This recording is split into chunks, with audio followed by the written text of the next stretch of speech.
বরবাদে আপনার একটা গান আছে, আমরা জানি গানটা সুপার ডুপার, সবার মুখে এখন একদম। সেই গানটা যদি দিলেন গিয়ে আপনার সাথে আমার কথা। ঠিক আছে, আচ্ছা আগেই শোনাবো। আচ্ছা ওকে।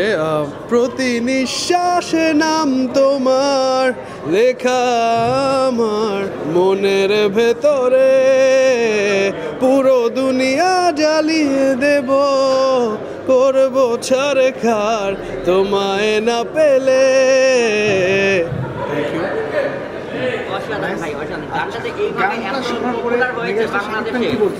বাংলাদেশে এইভাবে পপুলার হয়েছে আপনার গানটা, আপনি এটা কিভাবে দেখছেন? এই যে এত ফিলিংস, এত মানুষের ভালোবাসা, একদম ফুল এনার্জি।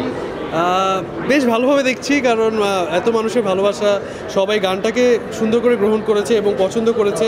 আমার লেখা, আমার সুর এবং আমার গায়কী তিনটাকে এতটা ভালোবাসা পেয়েছি আমি সব দিক থেকে। তো আমার জন্য বেশ মানে নতুন, আমার প্রথম সিনেমা এরকমভাবে কাজ করা, তো ওই প্রথমটাকে এত ভালোভাবে গ্রহণ করা আমার জন্য খুব স্পেশাল ব্যাপার। বরবাদ সিনেমাতে দুইটা গান ভাইরাল হয়েছে, দুইটা গান খুব পপুলার, যেটা হচ্ছে মানে আপনার নিঃশ্বাস, আর আরেকটা হয়েছে নুসরাতের সাথে, নুসরাতের সাথে। তো আপনার গানটা আরো বেশি পপুলার হয়েছে, মানে এটা আসলে কেমনে হলো? আপনি এটা ভাবছেন যে এইরকমভাবে আপনি ভাইরাল হয়ে যাবেন, এত পপুলার হবে গানটা? আসলে ভাইরাল বা পপুলারিটি বা হিট যেই আমিই বলুক না কেন, আসলে মেন হচ্ছে কি মানুষের গ্রহণযোগ্যতা এবং মানুষের ভালো লাগা।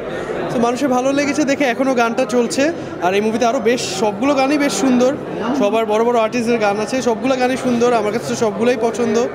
সো আমার কাছে মনে হয় কি মানে আমার ইমোশনটা মানুষ ক্যাপচার করতে পেরেছে এবং মানুষ অনুভব করতে পেরেছে, তাই হয়তো গানটার প্রতি এত ভালোবাসা জন্মেছে। আচ্ছা ভাই, আরেকটা বিষয় জানতে চাই, মেগাস্টার শাকিব খান বরবাদের এই গানটা আপনার মুখে শোনার পর তার রিয়াকশন বা তা আপনার প্রতি কী ভালোবাসা করছে? আমার এখন পর্যন্ত এই গানের ব্যাপারে ডিরেক্ট শাকিব খানের সাথে কোনো কথা হয়নি, বা ডিরেক্ট ওই গানের প্রসঙ্গে কোনো প্রকার আলাপ আলোচনা হয়নি। সো হৃদয় ভাইয়ের কাছ থেকে আমি যতটুকু শুনেছি ওনার বেশ পছন্দ হয়েছে গানটা, এবং উনি ইভেন ওনার পেজ থেকেও প্রায় আমি বেশ কয়েকবার গানটা শেয়ার হতে দেখেছি। গানটা আমি যতটুকু শুনেছি তার খুব পছন্দের গান নিঃশ্বাস। আচ্ছা ভাই, আপনি দা নিউজের সাক্ষাৎকারে বললেন যে যখন আপনাকে গানটার জন্য অফার করা হলো আপনি অনেক নার্ভাস ছিলেন।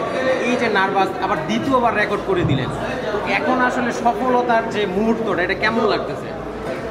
আমার কাছে মনে হয় আমি যতটুকু এক্সট্রা এফোর্ট দিয়েছি, ওই এক্সট্রা এফোর্টটা আর একটু এক্সট্রা মাইলেজ দিয়েছে গানটাকে, আর একটু এক্সট্রা গতি দিয়েছে, আর ভালোবাসা আর একটু বেশি যোগ হয়েছে।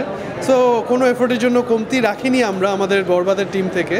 সো এই কারণেই হয়তো মানুষ এত ভালোভাবে গ্রহণ করছে এবং গানটার আউটপুট এত ভালো আসতে পেরেছে।